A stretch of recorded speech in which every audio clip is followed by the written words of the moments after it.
السلام عليكم ورحمة الله. الحمد لله رب العالمين والصلاة والسلام على رحمة للعالمين وعلى آله وصحبه أجمعين. أما بعد، أعوذ بالله من الشيطان الرجيم.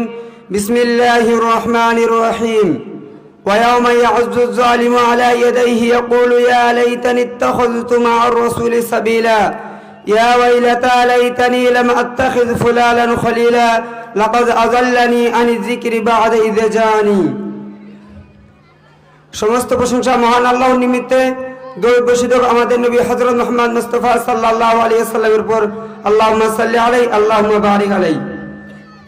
সম্মানিত উপস্থিতি, আজকে আমি আপনাদের সামনে বিষয় নিয়ে আলোকপাত করতে চলেছি, সেটি হলো ইসলামিক দৃষ্টিতে বন্ধু নির্বাচন।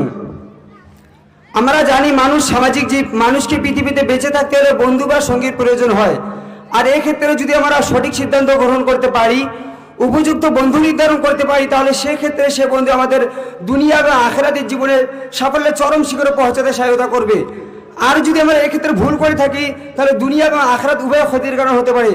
আর এর জন্য রাসূল সাল্লাল্লাহু আলাইহি ওয়াসাল্লাম বলেন, আল মারউ মা মান আহাব, মানুষ যাকে ভালোবাসে, মানুষ যার সঙ্গে বন্ধুত্ব করে, তার সঙ্গে সে দুনিয়াতে চলাফেরা করে এবং কিয়ামতের ময়দানে তার সঙ্গে সে সম্মিলিত হবে।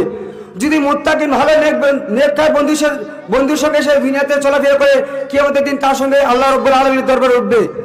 এছাড়া রাসূল সাল্লাল্লাহু আলাইহি ওয়াসাল্লাম সৎ এবং অসৎ বন্ধুর পরিচয় দিয়ে বলেন, আবু মুসা আশআরী রাদিয়াল্লাহু আনহু থেকে বর্ণিত, রাসূল সাল্লাল্লাহু আলাইহি ওয়াসাল্লাম ইরশাদ করেন, মাসালুল জালিসিস সালিহি ওয়াল জালিসিস সুই কাহামিলিল মিসকি ওয়া নাফিকিল কির। একজন ভালো ব্যক্তির কাছে বসা আর একজন খারাপ ব্যক্তির কাছে বসা, কাহামিলিল মিসকি ওয়া নাফিকিল কির, দুজনের উদাহরণ হচ্ছে একজন আতর বিক্রেতা আর একজন হাফরে ফুৎকারীকারী কামারের ন্যায়। নেক বন্ধুর দৃষ্টান্ত হচ্ছে মেশুকের মতো সুগন্ধি বহনকারী। তার কাছে গেলে আপনাকে কিছু হাদিয়া দিবে, না আপনি তার কাছ থেকে কিছু ক্রয় করবেন, কিনে নেবেন, অথবা অন্ততপক্ষে আপনি তার কাছ থেকে সুগন্ধি রূপে পাবেন।